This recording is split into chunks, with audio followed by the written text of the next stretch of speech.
Welcome, Cavalier fans. Coach's Corner, Week 16, the final edition of this year's Coach's Corner. Like I said, year 16, and for our squad this year, what a fun season and what a rewarding season. A record of 13-2 and state runners-up. Before we review last week's game and get to some of the seniors or all the seniors and looking back at the game, just like to really thank all of you who tune in, I guess, for Coach's Corner. Get some good feedback from people around and say, hey, they watched it and enjoyed it.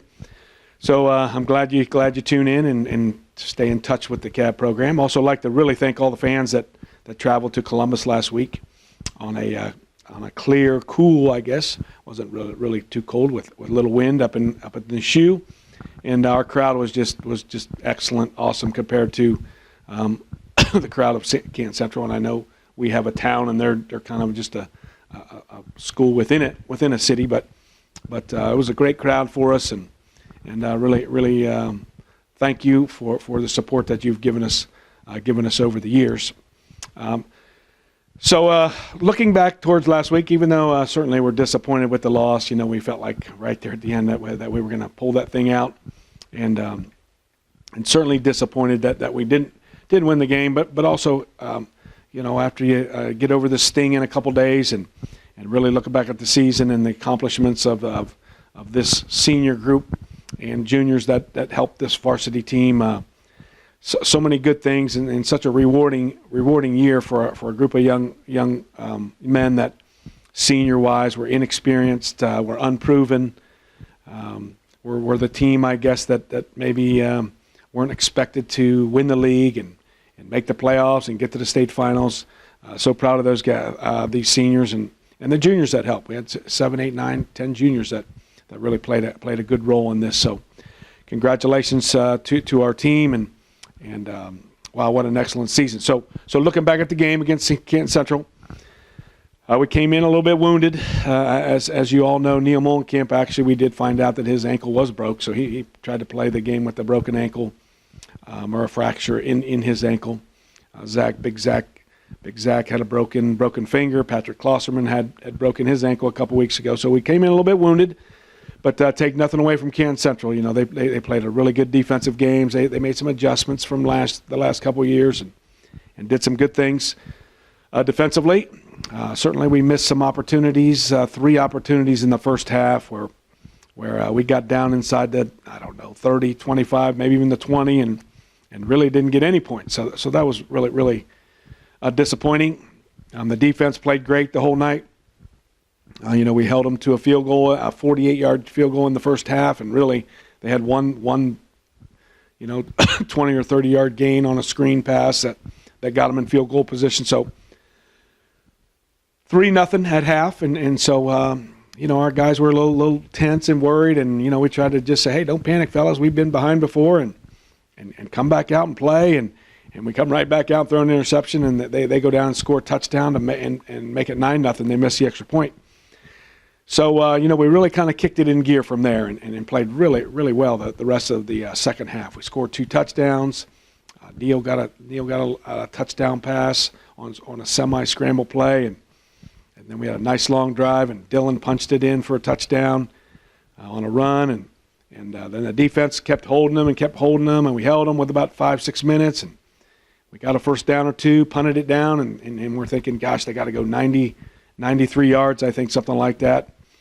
Very similar to several years ago when we beat Kirtland. They had to drive about 90 some yards, and we actually intercepted a pass there at about midfield. But couple plays, and they certainly end up making a guy makes a nice catch, breaks a tackle, gets a good block, and scored with 58 seconds, and we got her down to about the 35 and tried a Hail Mary pass, and it just didn't quite work out. So disappointing in the loss, but again, we have so much to be thankful for and so much to celebrate about this group. Speaking of this group, we ended the season at 13-2. We were co-MAC champs with Marion Local.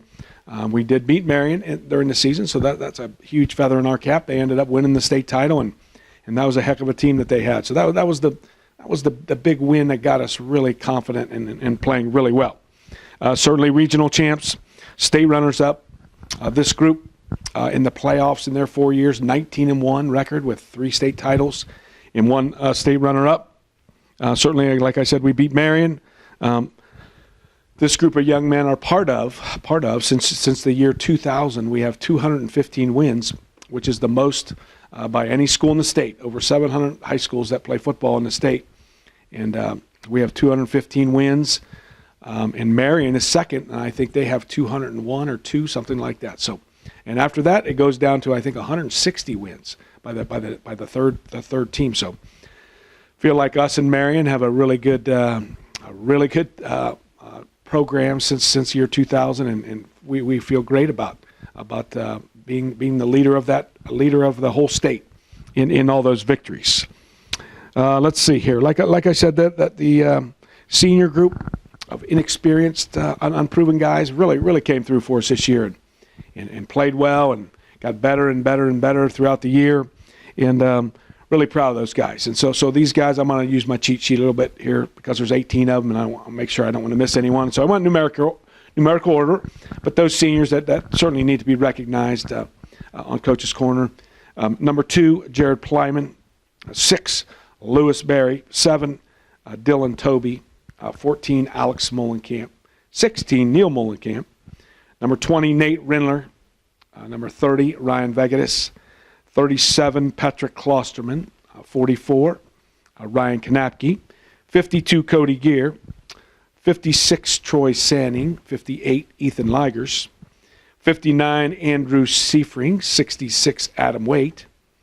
72, Spencer Keese. 73, Clay Collick. 79, Trent Meyer, and number 98, Zach Klosterman. And certainly want to congratulate these seniors that went the 4 years with us, and several of those guys waited their turn as seniors to step up and be starters and carry us to the state title. 4, 5, 6 of those guys didn't get to play as much as they certainly would have liked to, but played roles on our team, whether that was special teams, whether that was scout team, just being good teammates. And so I really appreciate that. And hopefully the young guys understand the importance of the whole team. And we really try to sell them all that everybody's important and their roles are important, whether you're the best player on our football team or not a great skilled athlete or a big strong lineman or whatever it might be, that they're important to the team, and we enjoy having them on the team. Again, the 2016 season is up. We're looking forward to the 2017, coming back with 12 up to maybe 13 or 14 seniors and a good core group of guys that like I said, 10, 11 of those guys were varsity players. So we're looking forward to the challenge.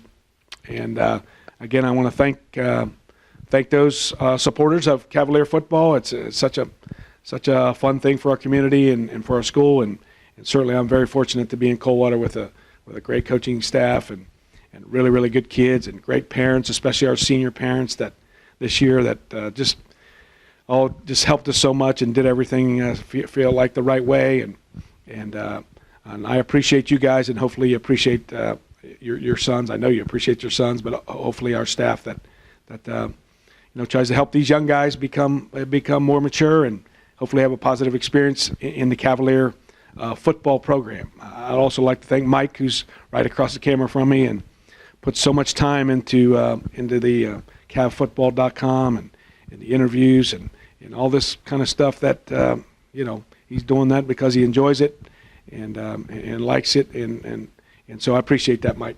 So again, 2016 Cavaliers state runners up. 2016. Looking forward to 2017. Thank you.